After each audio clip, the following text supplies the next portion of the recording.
Hi everyone, it's Sylvia Joe again, here with an update as I finish week 4 of the keto diet.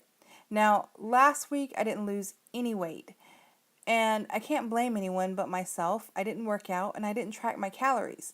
But this week I resolved to tighten up, make sure that I logged all my food, finish each day with a calorie deficit, and make sure I got those workouts in.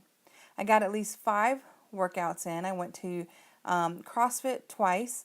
I went for a 30-minute walk, and at least twice during the week I felt a little push for time, so I went on YouTube and looked up 20-minute or 30-minute low impact Zumba and low impact aerobics, and I just worked out in my room, and that worked out just fine. The key is movement. Make sure that I'm moving at least 30 minutes a day. Now, this week I started the week at 289 pounds, and today I am, drumroll, 287 pounds, which is a big win. I was a little disappointed though, because at one point in the week the scale said 286 pounds, but it went back up to 287. But I've been 287 2 days in a row, so I'm going to take it. And I'm going to keep moving forward and set another goal, hopefully lose 2 more pounds next week. So the key, I think, to my weight loss is making sure I'm tracking calories and making sure I'm moving 30 minutes a day, and of course following the keto diet. Now, the keto diet is not just about weight loss. Since I've started this, I've experienced lower blood pressure, more sustained energy. I don't get tired through the day. I just have even energy all day long. I used to have aches and cramps in my arms and legs, but I haven't felt that in a while. I feel like my inflammation has gone down a lot, and I just feel really, really good, and that's great.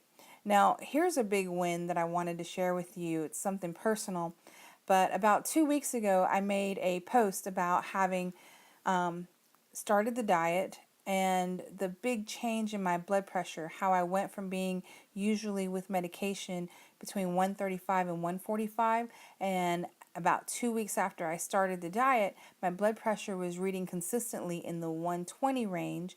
This week I've had some that were 113 over 78, 115 over 80, things like that, which is a big win. And I hope that in a couple weeks I'm going to see my doctor. We're going to be able to lower my dosage, and the goal is to get off blood pressure medicine completely.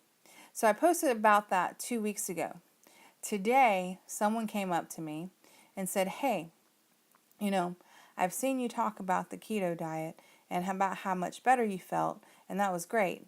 But what really got me interested is when you talked about your blood pressure being lowered." Now, this guy has been trying to lose weight for a long time. So he came by and he told me, he's like, "I heard you talking about your blood pressure, and I decided to research this keto diet, and I've been doing it for 2 weeks."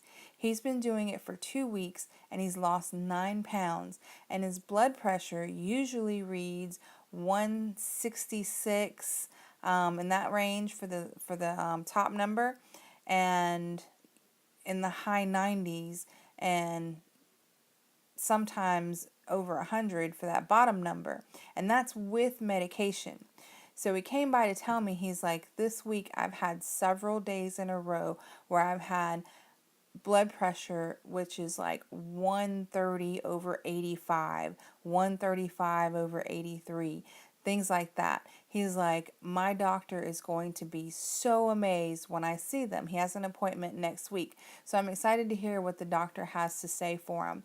But I just really was awed and inspired that by sharing my story, someone out there got started, and it's really helping them out and helping their battle with blood pressure.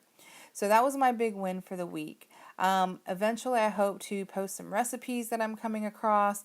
And, if you have any ideas of things that I could share, from what I'm experiencing or questions, feel free to leave that in the comments.